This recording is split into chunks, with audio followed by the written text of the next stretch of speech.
Good evening.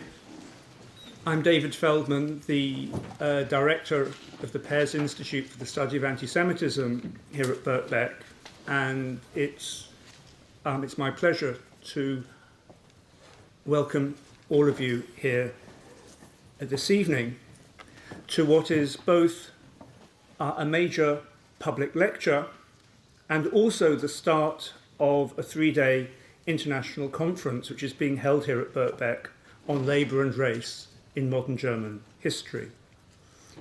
At the event this evening and the conference is being organised by Birkbeck, by the Pears Institute and by the Wiener Library. And it's also been supported, and we're very grateful for the support of the German Academic Exchange Service and the German History Society. And I'd like to welcome all of those among you who are attending the conference, and also welcome those of you who are not. Our speaker this evening, I'm delighted to say, is Richard Overy. Richard is now Professor of History at Exeter University, having taught at King's College in London before then, and at Cambridge before that. He is best known, perhaps, as a historian of Germany and of the German military forces in the Second World War, but his range is much wider than that. He's also written importantly and illuminatingly on British cultural and social history in the interwar period, for example. And what I suspect will be one of the exciting features of this evening's lecture is the way in which Richard will bring together military history with social and cultural history.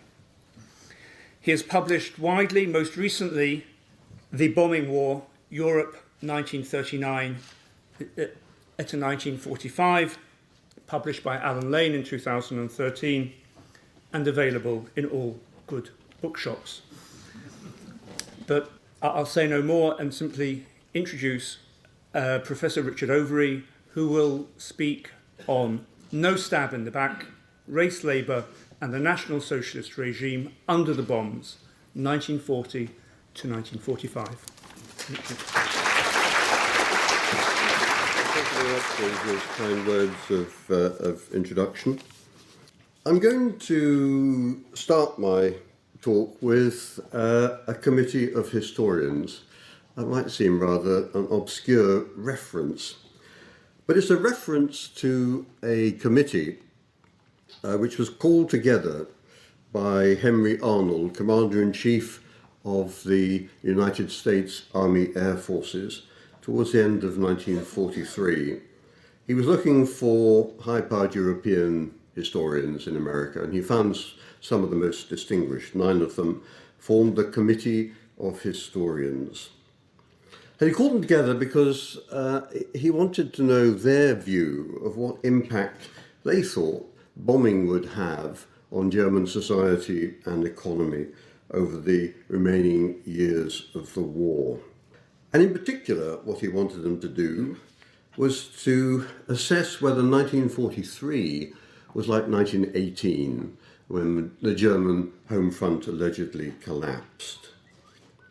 And he wanted to do that because the British Joint Intelligence Committee was absolutely convinced by the autumn of 1943 that the German home front was close to collapse. They wrote a long report comparing 1943 with 1918. And their conclusion was that under the right circumstances, if you bombed heavily, carried on bombing heavily, the chances were that Germany's war effort would unravel in 1943, early 1944, in the same way in which it had finally unravelled in 1918. Well, Arnold's historians were unimpressed by the British argument. In a very long document, very interesting document, very long document, in which they looked at the long history of German politics and society, they argued that the analogy was completely, in their view, completely invalid. First of all, they said there was a strategy of unconditional surrender. There was no Wilsonian 14 points this time round. The military situation, they said, was entirely different from 1918, as indeed it was. They also argued that all the intelligence that had been gathered from Germany over the previous 2 or 3 years indicated that there was no ground for assuming that there would be popular discontent in Germany. Not only that, they observed, and it's a point I'll come back to later in the lecture, they observed that the workforce was very different in Germany by 1943-44, quite different from the workforce in Germany in 1918. And for all those reasons, the analogy, as I've said, they regarded as invalid. A few months later, an intelligence report sent on to Roosevelt by the OSS representative, the new Secret Service set up by Roosevelt, the OSS representative in Bern in Switzerland, also argued a very similar kind of case. They said that on all the evidence they'd been able to get about conditions in Germany, it was evident that German socialists did not want to run any of the risks that they'd run in 1918.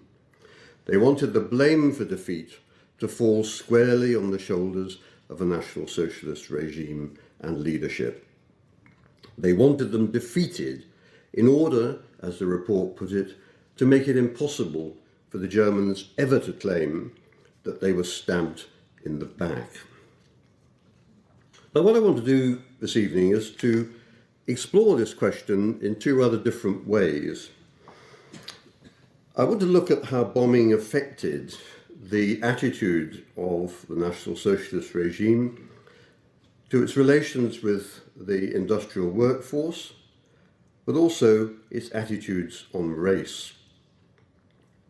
At the same time, what I want to do, and I think it's an interesting aspect of this whole story, is to look at what the Allies thought they were doing, why it was that they remained convinced for so long that if they bombed Germany hard enough, it would indeed produce this stab in the back suggested in 1943.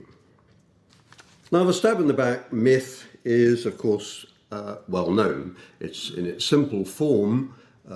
It simply meant that for German nationalists in the 1920s, Jews and socialists and Marxists had been responsible for undermining the home front, so that just at the critical moment, the home front collapsed and betrayed the German war effort.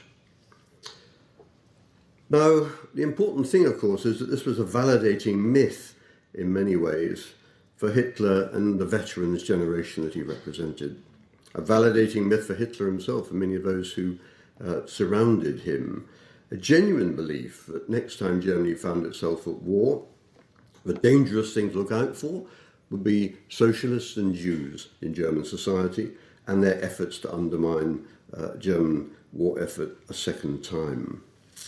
It's for that reason, as we know, that the whole camp system began to expand in the mid-1930s and new facilities were built, the object being that when war broke out again, they would have a ready-made prison system in which they could put all those people they suspected might undermine the war effort.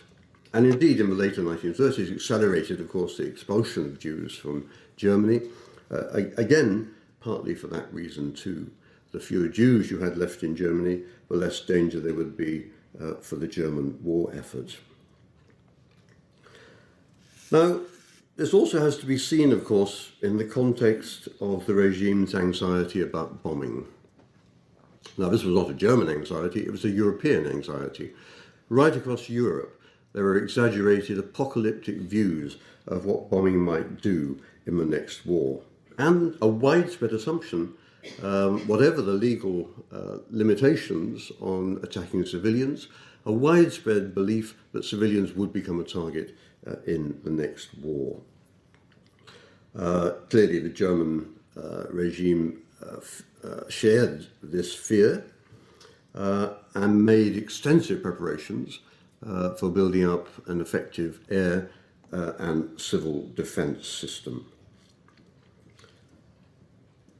Anxieties about bombing focused particularly on what would happen in cities.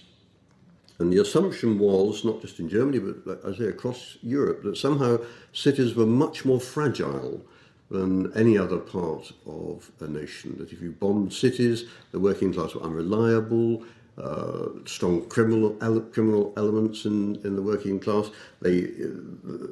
Order would collapse in cities. There'd be a huge efflux of the population. Looting and violence would follow.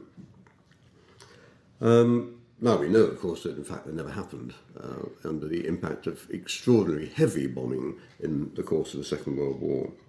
But it was certainly a fear, a nagging fear, I think, at the back of the minds of most governments in the 1930s, that bombing might, in fact, release this kind of social crisis.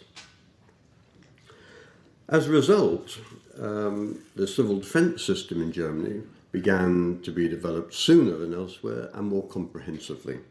Millions of Germans, in fact, volunteered for a variety of civil defence activities. They took courses in first aid, they took courses in anti-gas and decontamination programs and so on. And it focused particularly on the factory. Major legislation in 1937 introduced the concept of self-protection, that it was up to the worker and the citizen to make sure that they could look after their factory or their house effectively themselves.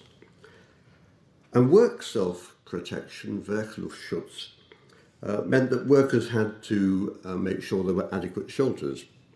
They had to make sure they'd all gone to training courses.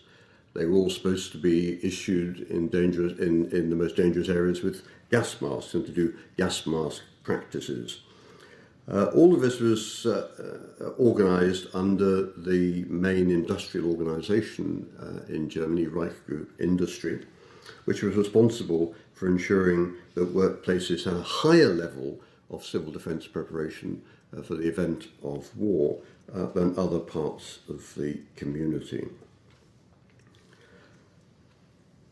When it came to working class neighbourhoods, the civil defence system served two purposes. First of all, of course, it meant that you could ensure there was effective civil defence at local level, as you had here, of course, air raid precautions and air raid wardens and so on. But in Germany, the local party official for every street or block, the Blockrat, the person whose responsibility it was to monitor his area, to go round and visit every family and so on, they carried on doing that when it came to air defence and civil defence preparations. Soon they were replaced by, specifically by air raid wardens, almost all of whom were supposed to be party members. In the end, they were not all party members. And the object was that they would not just be checking for civil defence preparations, they would also be checking the attitude, behaviour of the working class communities that they were monitoring. In all these ways, then, in other words, preparations were in hand before the outbreak of war to ensure that if bombing happened, the social breakdown that many people feared as a result of bombing would be kept at a distance in Germany. Now, this system was tested, of course, right from the start of the war. The general view of British bombing, of course, is that it started in retaliation for the Blitz. And it is very important, I think, in understanding German behaviour, to recognise that British bombing of Germany began in May 1940. And it continued almost without interruption across the summer of 1940. And more than 100 days continually when British bombers were bombing cities in Western Germany and the northern port areas. And that meant that throughout the summer, hundreds of thousands, well, millions, in fact, of Germans in Western and Northern Germany had to go to a shelter. There were extraordinarily lengthy alarms because there was a great deal of uncertainty about where the British planes would be going, because they generally at this point flew one or two at a time rather than flying, as they later did, of course, in a great stream. Take the city of Münster, for example, in Westphalia, which was right in the path of the bombers wherever they were going. In 1940, Münster had 157 air raid alarms. and the inhabitants of Münster had to spend 295 hours in the air raid shelter. Now, all of this had an immediate impact on the policy that the regime took towards both the industrial working class and towards Germany's Jews. What they tried to do with labour was to mix coercion, because of course it was a coercive system, we shouldn't blind ourselves to that, but to combine coercion with appeasement, find ways of making the workforce continue to work satisfactorily and without disaffection under the impact of bombing. Now, there are a number of ways in which they did this. One was to try to find ways of compensating workers for the effects that prolonged air raid alarms and actual bombing was likely to have, so that there would be some way in which they could make up the wages that they'd lost when they were sitting in the air raid shelter. There was also a plan to provide them with compensation for the loss of possessions. Now, both of these things proved to be extremely complex and, in the end, for the war machine, quite expensive. The issue of wages was very complex because the workers had to sit in the shelter for hours. You couldn't pay them their hourly rate because they weren't producing anything. And for some time, they were not paid anything while they were sitting in the shelters. So this, of course, produced widespread concern. And so the government finally devised a scheme in which workers would always be paid for extra work. They would have to make up the hours they've been sitting in the shelter, all for clearing up bomb damage, but they would be paid a bonus above the normal hourly rate for doing it. But in the end, they did what they did in Britain too, of course. They just finally decided that the alarm, which would send everybody to the shelter, really was a waste of time. So that as long as you could observe where the planes were coming and anticipate pretty well where the attack was going to be, workers would carry on working. In the end, workers got a 6-minute warning, and they had to leave their lathes and machines, try and turn them off, and make their way to the shelter. Now, this did cause a great deal of unrest at first, because salaried workers were guaranteed 100% of their wages during air raids, as were non-productive workers, porters and so on, ancillary workers. And so the Labour Ministry was put under great pressure by party officials to find some way of ensuring that working, productive labour didn't suffer as a result of the impact of bombing. And so companies had to, in the end, pay out subsidies for additional travel. If you had to travel into work because your house had been bombed, you had to live somewhere else, or for short-term unemployment. By 1943, there had been 19 pieces of legislation, all dealing with this question of how to compensate labour after the bombing. The issue with possessions was a more complicated one. Now, right at the beginning of the war, the government decided that they would make a promise to the German population that whatever damage that they sustained as a result of bombing, they would get generous compensation from the regime for that damage. And I think they made that promise because they never imagined, of course, for a moment, how heavy and prolonged the bombing would be. And had they in fact imagined it, they might well have curbed this piece of legislation. A huge effort was made.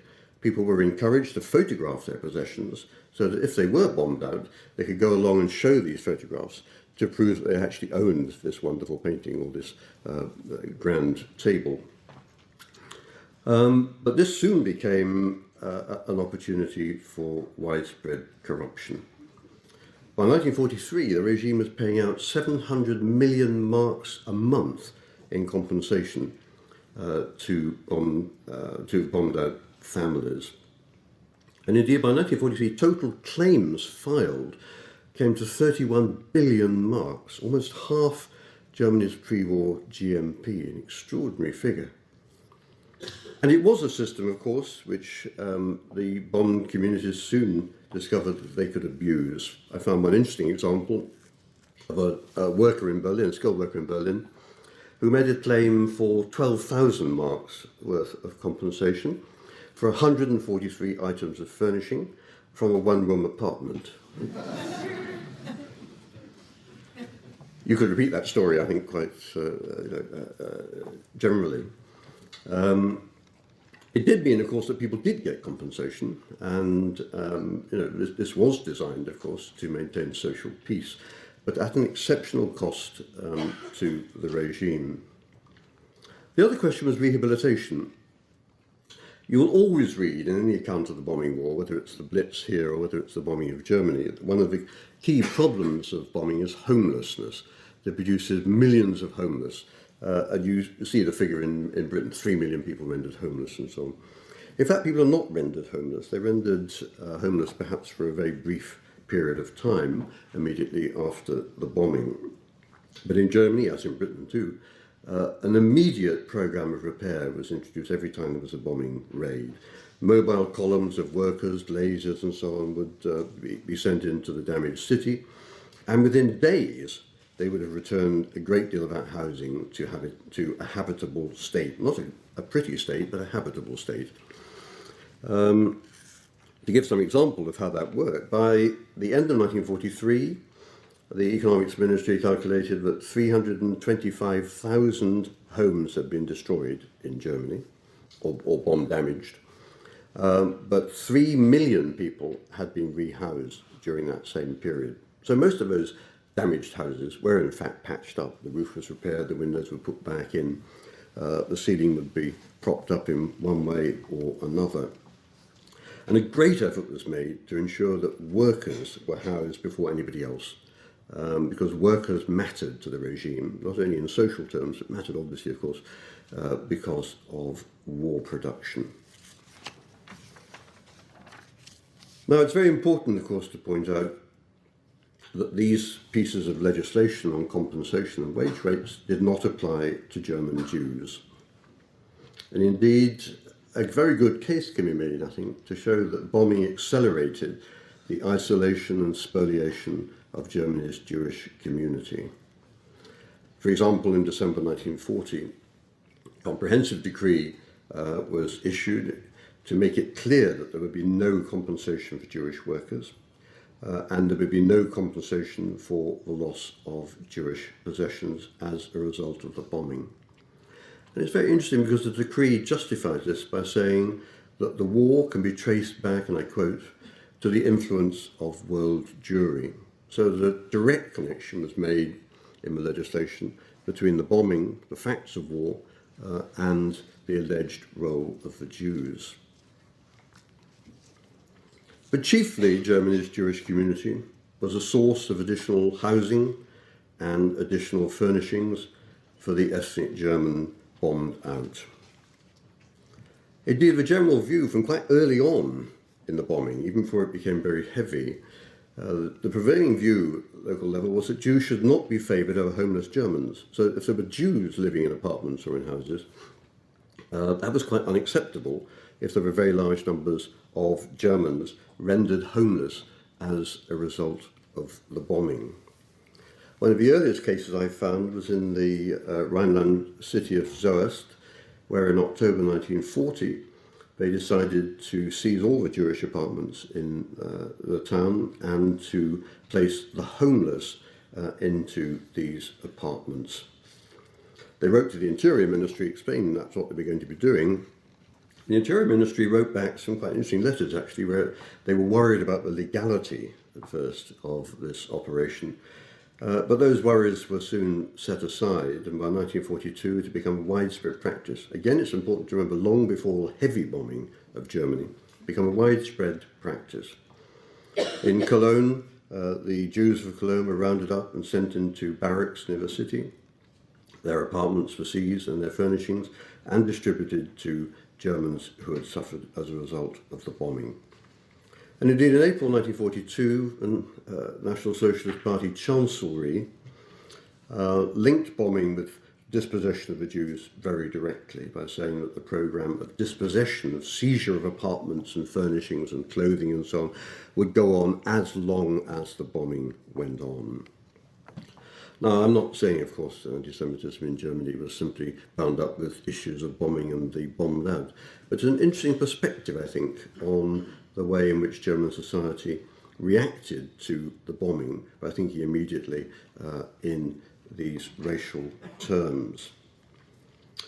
Very soon, furnishings, household goods, clothes were routinely taken from the Jews. The Jews, of course, were now rounded up and sent to their deaths in the east.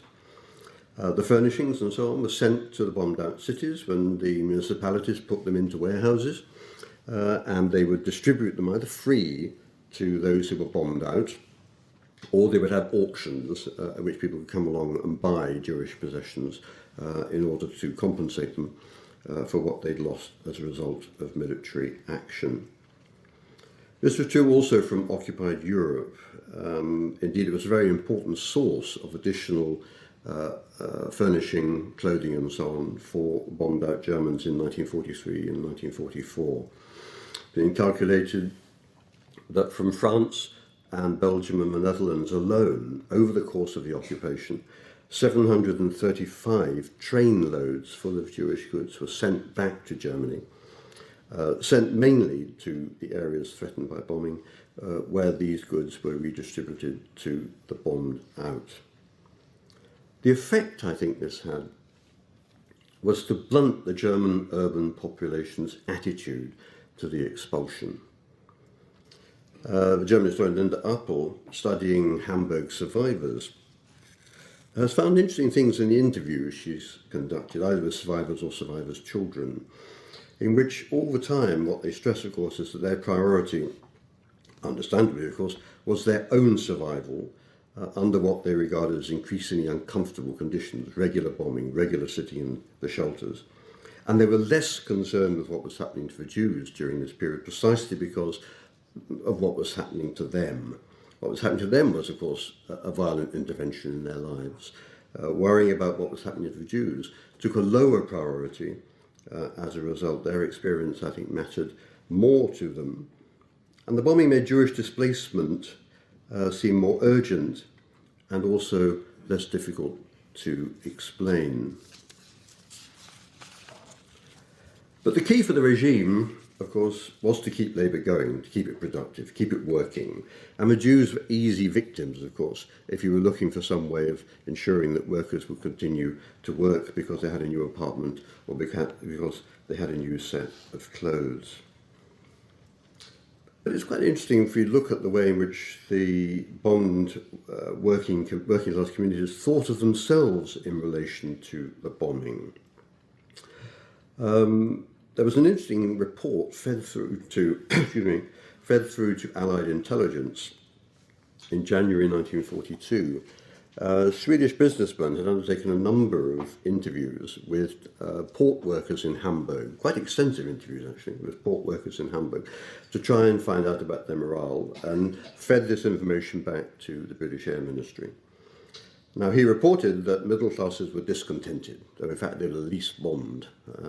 If you were in one of those big suburban areas of Hamburg with the nice villas, you were not likely to be bombed. If you were in a port area, in working class residential housing, you were very likely to be bombed.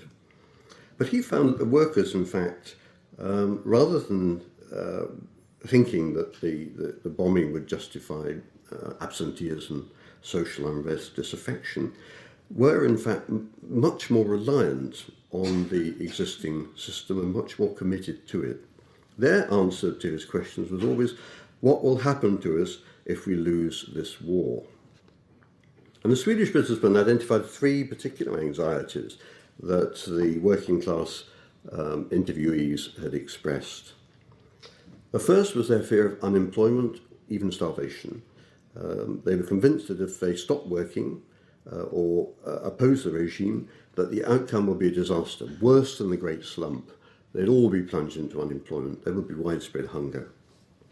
They weren't, of course, in the end altogether wrong in thinking that. The second fear was fear of retribution. Because Germany had started the war, there was this fear that somehow or other the Allies would be more vengeful than ever.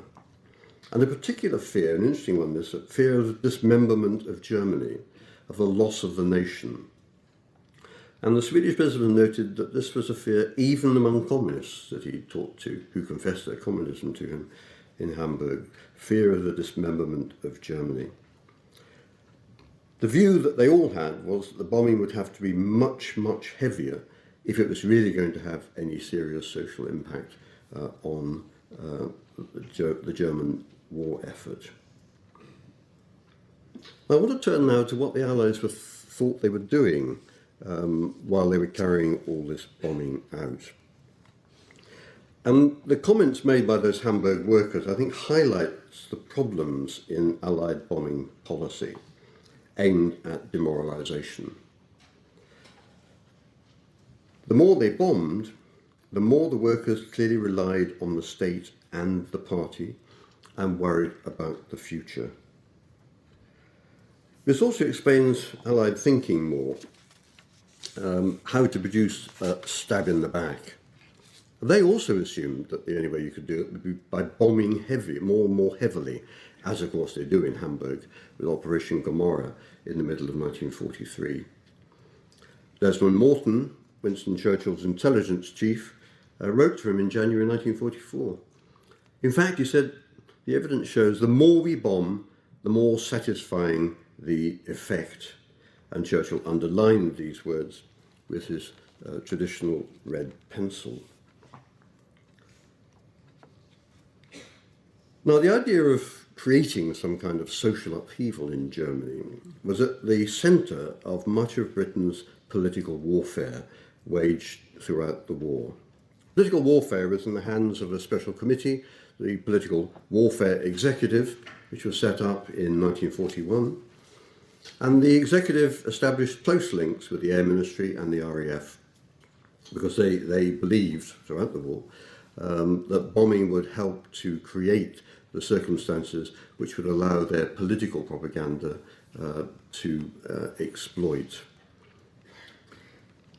From early 1942 onwards, the Political Warfare Executive developed a strategy of what they call the Trojan horse. Now, the Trojan horse at first really was, in their view, a Trojan horse. It focused on the movement of foreign workers into Germany, some voluntarily, most at the point of a gun.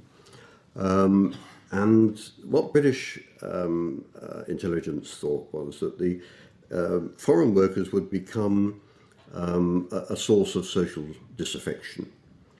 And indeed, the important thing was to try to find workers in France, for example, or in Belgium, who would act as what they called an expeditionary force, daring characters, they said, who were designed to create, and I quote, maximum solidarity with German workers and to stimulate maximum distrust in the regime.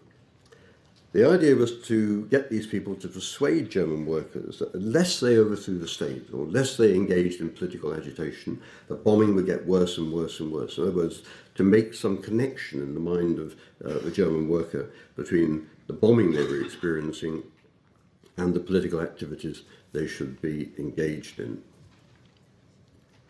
Now, this program speeded up in 1943, 1944, with millions of leaflets being distributed by Allied aircraft over German cities.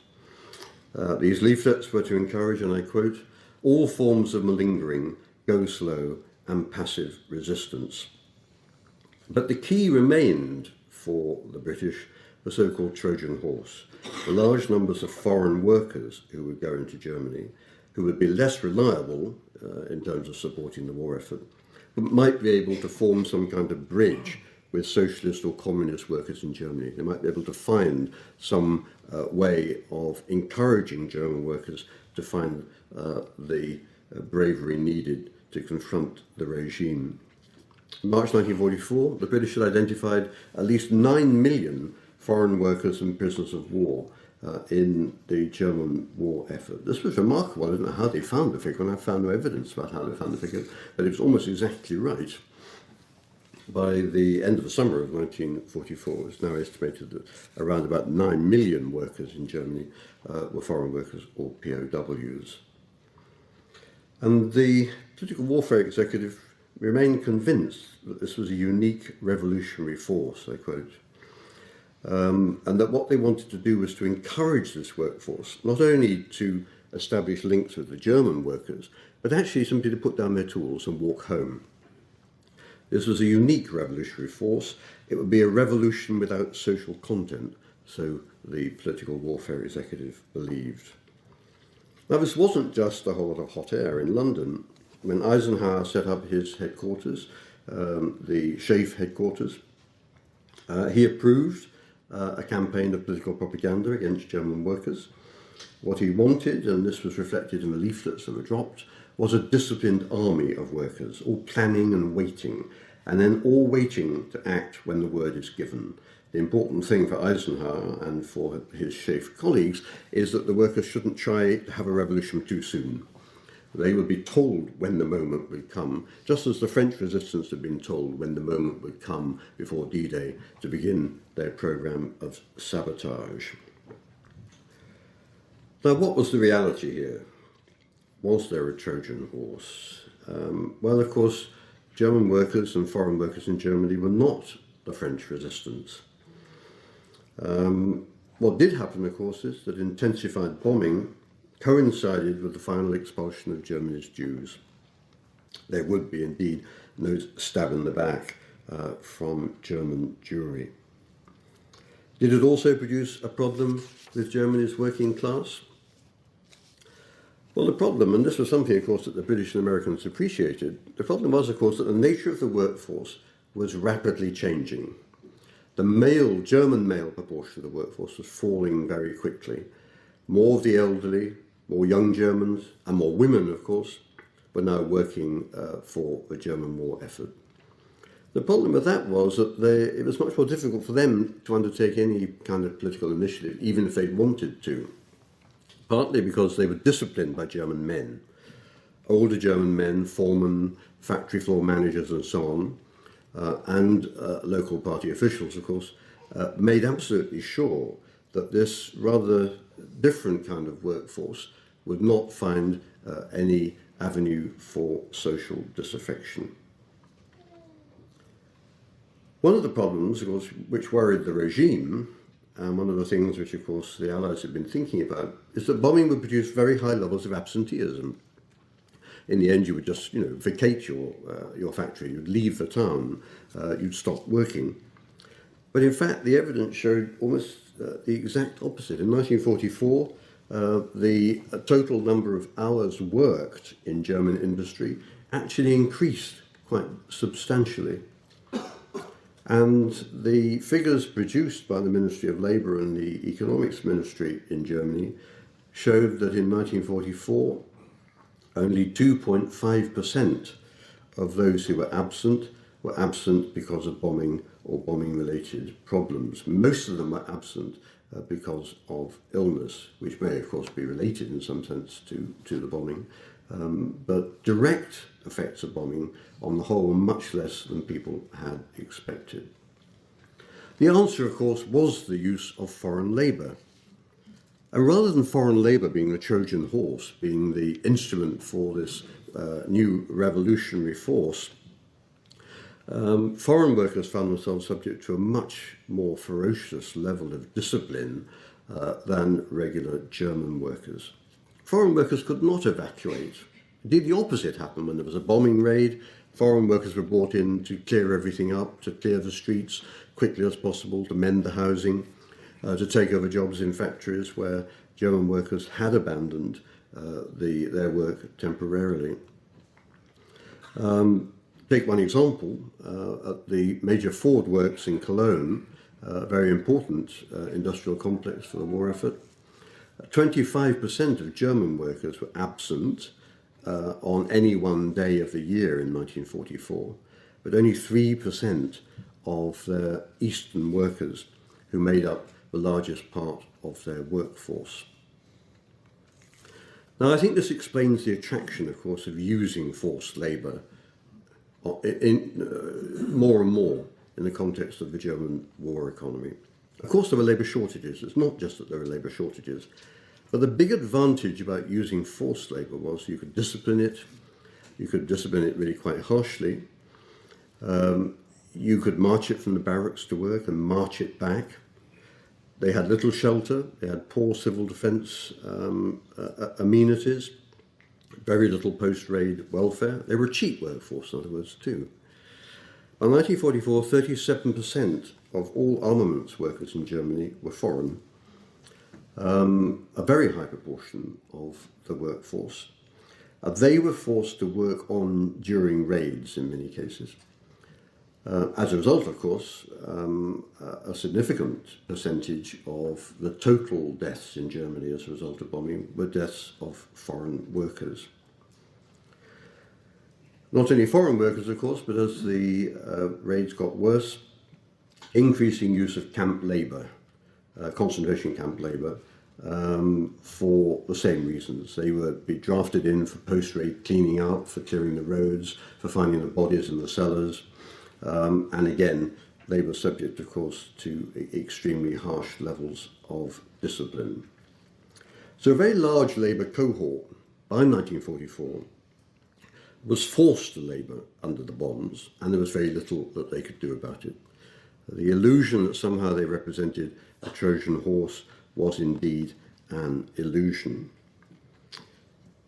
Their treatment, of course, had an important consequence for the rest of the German workforce, because it confirmed the privileged status of Germans. They were paid more, they were given compensation, they had decent cellars and shelters and amenities. They were often put into supervisory roles above foreign labour or female labour, and their own status and pay enhanced. So there was little chance, I think, that the German workforce, in collaboration with the foreign workforce, would represent this Trojan horse. Instead, extreme terror came to be used to exert work discipline, because this terror was exerted against non-Germans. It's quite interesting that the American intelligence agencies, as I suggested at the beginning of my lecture, recognise this reality much better than the British did. And I'm not quite sure why, because they are, of course, very remote from Europe and European conditions and expectations. But they had a much better grasp of the limits of social disaffection in Germany as a result of the bombing. Take an example from another OSS report from Bern in April 1944. The German people, and I quote, will not be drawn into any revolutionary acts of consequence, for there is no doctrine, there are no independent leaders in the Reich, no positive revolutionary ideas, and not even the will for revolution. Now, it's important, of course, not to claim too much for bombing. Clearly, German anti-Semitism would have operated during the war period anyway. Clearly, the relationship between the workforce and the regime, a complex relationship, would have been one that the regime was trying to cope with, whether there had been bombing or not. But I think bombing did raise very important questions about social discipline and the stability of the home front. I think it did accelerate the campaign against Germany's Jews, and with popular approval. It did force the regime to find additional ways of appeasing labour through welfare, compensation, rehabilitation. And it also, I think, helps to explain the very rapid shift to a non-German and predominantly female workforce in Germany by the end of the war. Thank you very much.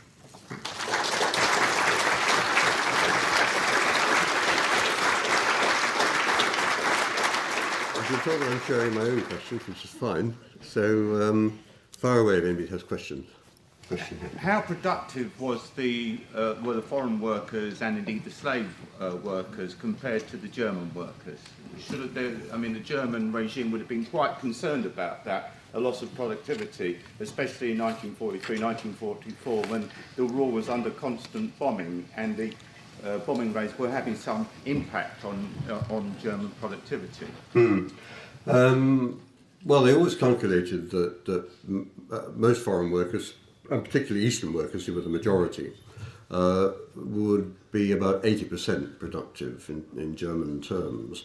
But if you think, of course, that German workers took longer periods of absenteeism and so on, and were more concerned about what happened to their families and so on, that productive gap probably made not a great deal of difference. But the other very important thing about the productive performance of foreign workers is that it coincided with simplification of a great many factory processes and the onset of growing mass production in Germany. And the result was that you could take relatively unskilled labour and make it more productive by simply giving it its slot on the conveyor belt. I mean, that's a process which went on in other countries as well as a result of the war. So there were ways of compensating, I think, for that lack of productivity. Slave labour, of course, camp labour, did what it was told and died in large numbers. And this is, as we all know, an inefficient way of using labour, but it was central to the camp regime. I want to know how successful was the German sort of motive for improving the economy and rearmament, and how far did the war change this?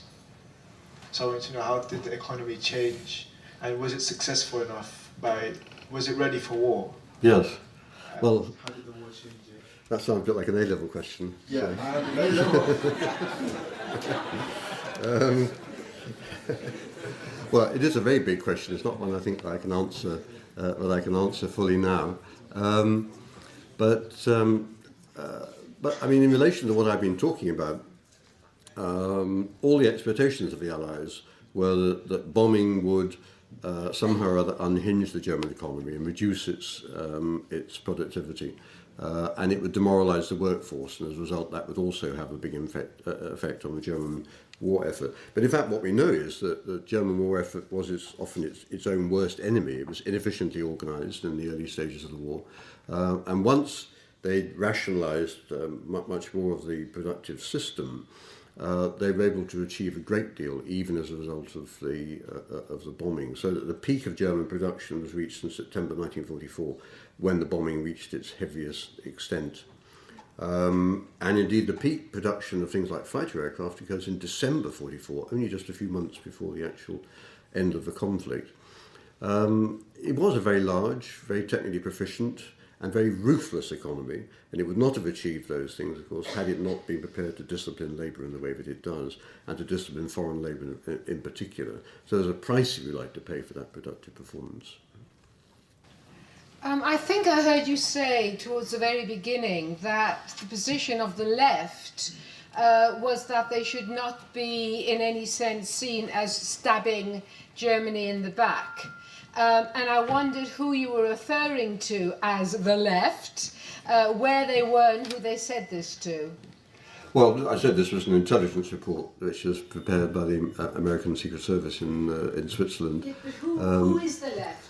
Yes, but their sources will be businessmen who travel into Switzerland for one reason or another. What they won't be doing is talking to German workers with socialist sympathies, because of course they can't get there, but they will be talking to people who might have done.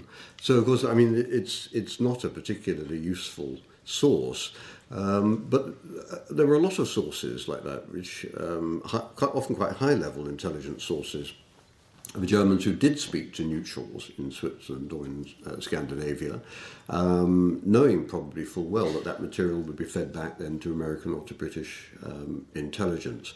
So they never did identify a left, really. And their relations, of course, with the exile SPD in London were fraught relations a lot of the time. And I think they exploited them less effectively than they might have done. But a lot of what you get in intelligence reports is really hearsay, which is why the British and Americans could produce two completely different views of Germany. The British desperately wanted to believe that the German home front would crack. So they looked for they grabbed at every little straw of intelligence information to try and demonstrate it. When all the evidence, casual and otherwise, of course, suggested that wasn't happening. Since there were so many foreign workers and since their conditions were so bad, didn't the government fear the uprisings of these workers and the discontent of these workers? Well, they were always worried about it, and they got more worried about it, of course, the closer you got to the end of the war. And when the war ended, of course, foreign workers did, understandably, of course, embark on a wave of looting and violence against the people who've been oppressing them. But in the end, what you do in 1944 with workers who pose some kind of social threat or are disobedient is you either send them to a concentration camp, and concentration camp figures inflate enormously in 1943 and 44, and they're almost all full of foreigners, foreign workers mainly, or you shoot them or hang them, and you hang them in places where other foreign workers will see them hanging. So we should be in no doubt that they did worry about what might happen with the foreign workforce, which is why they treated the foreign workforce so appallingly. But not so appallingly that they couldn't continue to work. That was the thing, always to strike a balance, of course, between the extent to which you coerced them or imposed harsh discipline and the extent to which you extracted some labour power from them. Yes, and it's interesting about the forced labourers. Albert Speer, in his defence at Nuremberg and in his later literary self-justifications, claimed that he would have preferred to exploit the occupied countries' industries more rather than having forced labour, and blamed Salkel for imposing that policy, which is why he was hung and Speer wasn't. Do you think that would have been a better option? And also the British prisoners of war, most narratives that you read of ordinary British prisoners of war forced to work in Germany is that they slacked their entire way through to the greatest extent possible. Do you think that's just because of the coercion, or is it because they couldn't shoot them, or is there? Well, they couldn't shoot them. Also, I mean, you weren't supposed to employ British POWs or American POWs in work details. They were employed, but under different conditions from the conditions that were imposed on Eastern workers, for example, or indeed on workers from France or Belgium or the Netherlands, who had a high level of mortality, of course, throughout the conflict.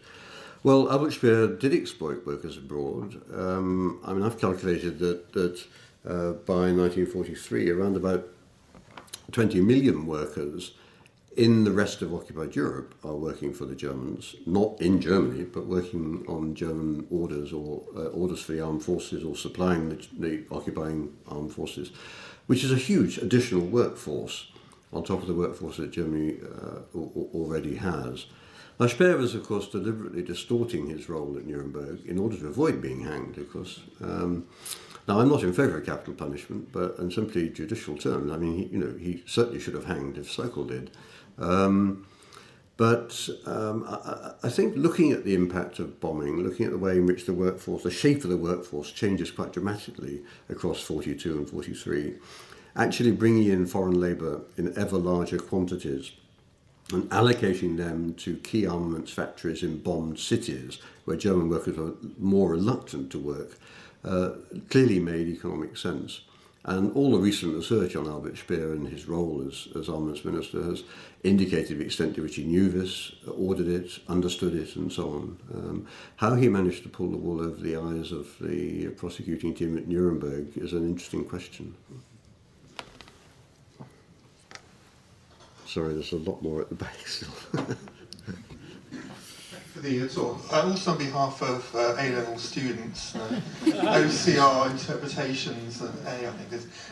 Do you think that the bombing ultimately undermined the German population's support for the Nazi regime, or strengthened it? Was that a sort of a process that changed over time? Yeah, I mean, of course, the real problem, of course, is that when, if we talk about the German people, that covers up a wide variety of different attitudes and social groups. In terms of the workforce, I mean, the evidence suggests, in fact, that for much of the period, probably against their best instincts, they became more dependent on the regime and more dependent on the regime's capacity to provide welfare and to carry out rehabilitation.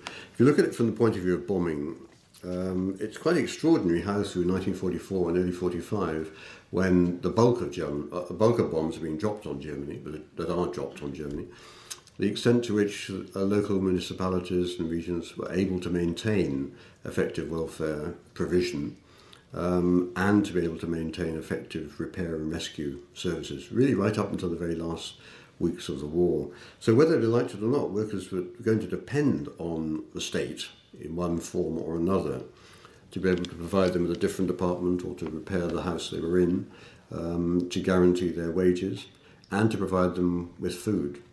And food is the critical thing. Quite a number of intelligence reports I've looked at where German workers have talked to somebody, and that's been reported on to the Allies, they all emphasise that the critical thing is food.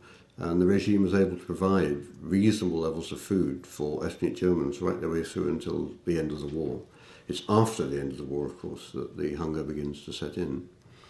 So it's a complex question, but I think that what the Allies expected is that it would clearly drive a wedge between the regime and the urban population. It doesn't happen. In 1918, the myth of the November criminals and so on, did the Allies lose a trick by on the armistice document, only the politicians signed, and they really should have insisted that Hindenburg and Ludendorff should have carried a can and signed that document. So it's very easy to blame the Jews and the politicians and so on. And just one other thing, do you think that looking at the balance sheet, that Arthur Harris was obsessed with bombing the residential parts of Germany? Was it really worthwhile, or if you concentrated more on advancing D-Day and so on, because the bombing campaign consumed huge amounts of resources on the other side, didn't it? It did, yeah. And no doubt we could have used those resources differently. Bombing the residential areas of cities, of course it has an opportunity cost for the German authorities. They do have to rehabilitate workers, they do have to clear the streets, they do have to keep extensive civil defence in place. Although Britain, of course, has also an enormous civil defence commitment throughout the war, even though the bombing more or less stops, serious bombing more or less stops in 1941. But what it does do, I mean, simply is to destroy 50% of the urban milieu of Germany's major cities, kill an estimated 350,000 Germans, and destroy a great deal of non-industrial building and cultural heritage as well. So it's difficult, I think, to make a strong case for area bombing. And the Americans were always sceptical. Part of the reason why there's such a difference in the intelligence assessments, that the Americans are not persuaded that if you knock a city down, it's going to produce a political dividend. And they kept saying to the British, look at what happened to you in the Blitz. How can you tell us that it's going to do it for the Germans if it didn't do it to the British? And the Air Ministry would always come back and say, well, we've done investigations on this, and we think that German workers have a lack of moral fibre. I'm not joking. I mean, this is in the it's in the memoranda. But the Americans always insisted that there had to be a military solution in the end, and always insisted that if they could just find the right kind of target, they would be able to optimise what their bombers could do. And finally they chose the aircraft industry and the German Air Force. They chose oil, they then chose communications, and almost all the German leaders interviewed or interrogated at the end of the war said that destroying the German Air Force in German airspace and destroying oil were the critical factors for the German war effort. Come back to what you said right at the beginning about the armistice, though. It is interesting. They only wanted soldiers to sign that armistice. They only wanted the German army to be the ones that would sign the surrender. A lot of discussion went on in London between the Allies about what would a surrender document look like, and what would the surrender terms be. But Eisenhower was always absolutely clear that you had to avoid what had happened in 1918.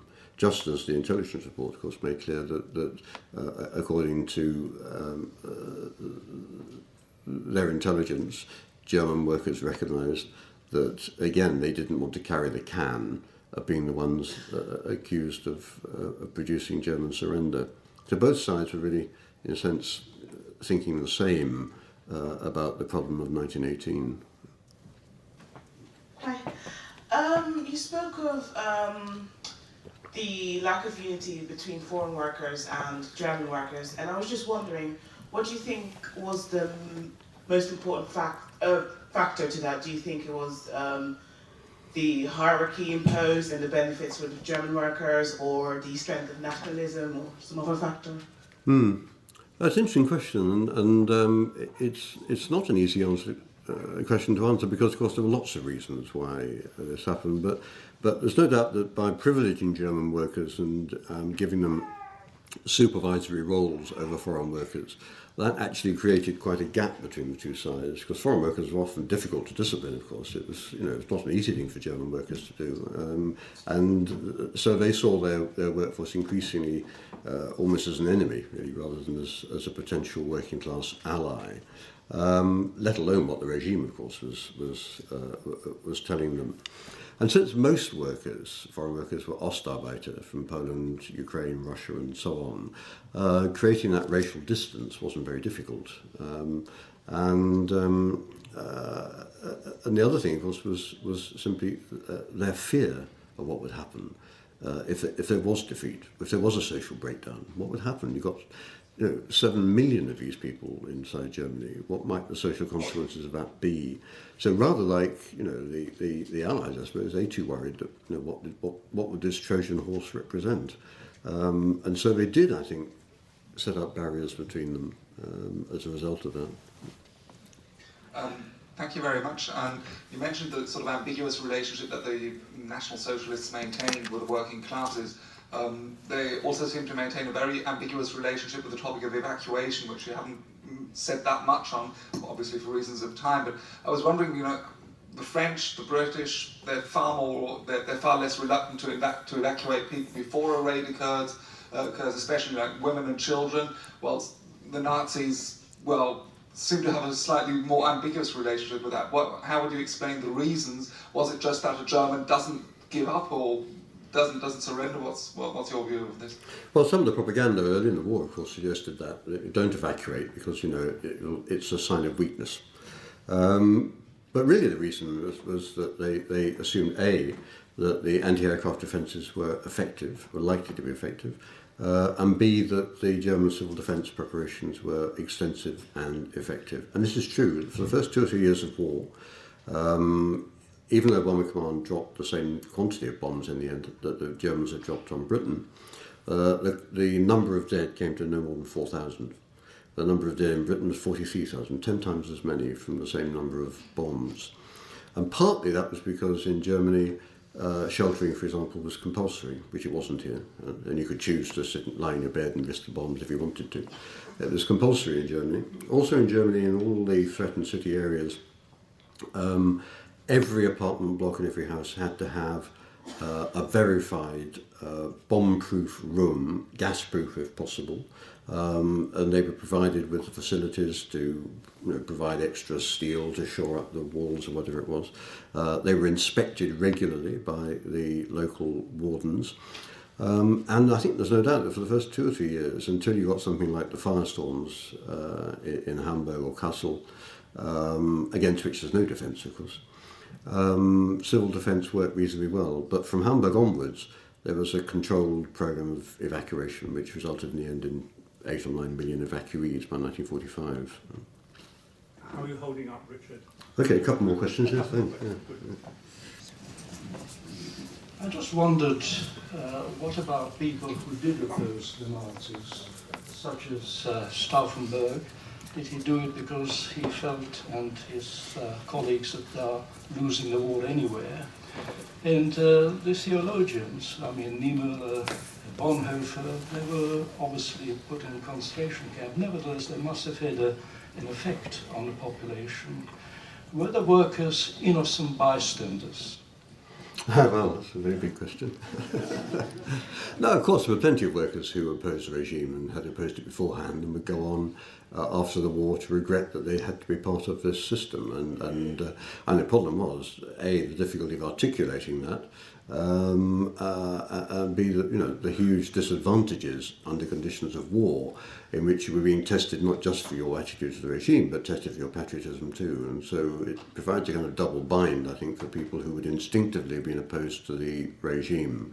Of course, we do know that there were circles in Berlin, in the Ruhr, in Leipzig and so on, workers' oppositions, attempts to encourage sabotage and so on. Slogans are scribbled up on walls, but none of that in the end amounted to the kind of level of social disruption that the Allies hoped they'd be able to create, in which the regime itself might well have been worried about. So clearly it's there, of course, but the regime is able to... I think the bombing does play quite an important part in that. The regime is able to pose, not just as the regime that's now defending Germany against its encroaching enemies, but it is the regime that is protecting its workforce as best it can from the effects of bombing. So the kind of compact is made between regime and workforce, rather similar actually to reactions in other countries too, in France, for example, or in Belgium, and to some extent in Britain too. But I wouldn't want to give the impression from my talk, of course, that there was no opposition, people who were opposed to the regime. Of course they were, but articulating it was the problem. Hello. Just want to ask a question. You were talking about how you got a lot of data from the OSS. Did you get any information from Station X? Because they were basically reading all the codes of the Nazis right from the Air Force Enigma, Hitler's Tally personal Enigma. Did you get any information from them? Well, I mean, they hoped that they might find information, and they hoped that might be a way. And some of the information which is filtered through to the intelligence establishment in Britain clearly has an ultra source. Where there is discussion about the impact of bombing or the movement of workers to cities and so on. So they did have sources of information, but that kind of information will never tell you what you really want to know about the level of morale, for example, or the degree of political engagement of the workforce. They could perhaps have made more use of it than they did. Most of the intelligence they relied on, for the things I've talked about, was so-called HUMINT, was human intelligence. And they relied a great deal on the fact that there was a great deal of neutral traffic between Germany, Switzerland, and Sweden, and Sweden, in fact, is where they got most of their reports on the morale of the German population, because Swedish businessmen were quite happy to talk to British contacts there. There's somebody who's been waiting to ask a question actually for ages. Where's the microphone gone? Sorry, no, there's a gentleman with a beard who's been his hand up many times, I think.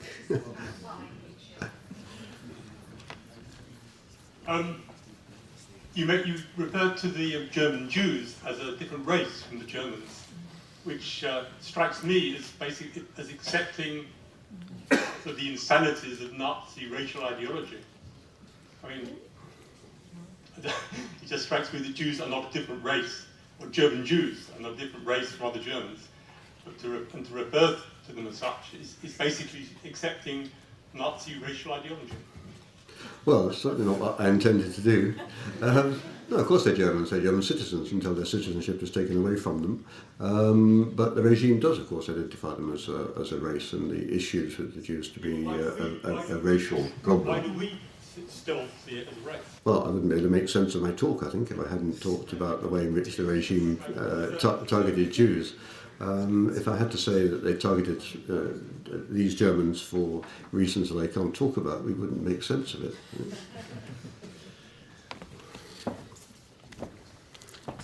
Well, thank you very much, Richard. I'm sorry there have been too many more hands than we've been able to call upon. I mean, there's a sense in which historians tend to identify with their subjects, and there's a sense in which Richard has been impersonating the the German home front. Not only has he had to stand up to the barrage of your questions, but he's been doing so under privation, which you don't know about because the trains have not run on time. He has not had any lunch, so we owe him.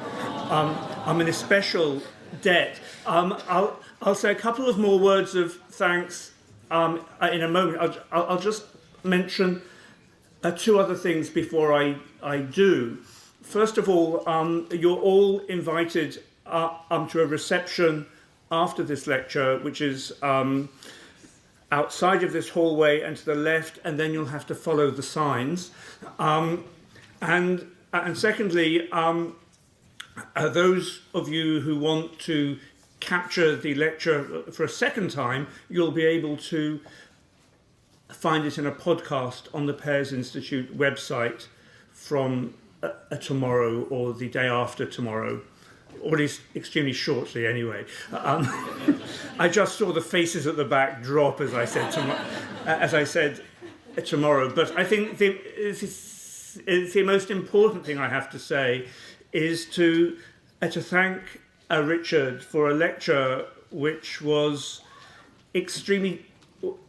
deeply researched, it was vivid, and at the same time it illumined both the social dynamics of the home front in Germany in the Second World War, and also the nature of the Nazi regime. And I'm sure you will all want to join me in thanking Richard for his magnificent lecture. Thank you very much.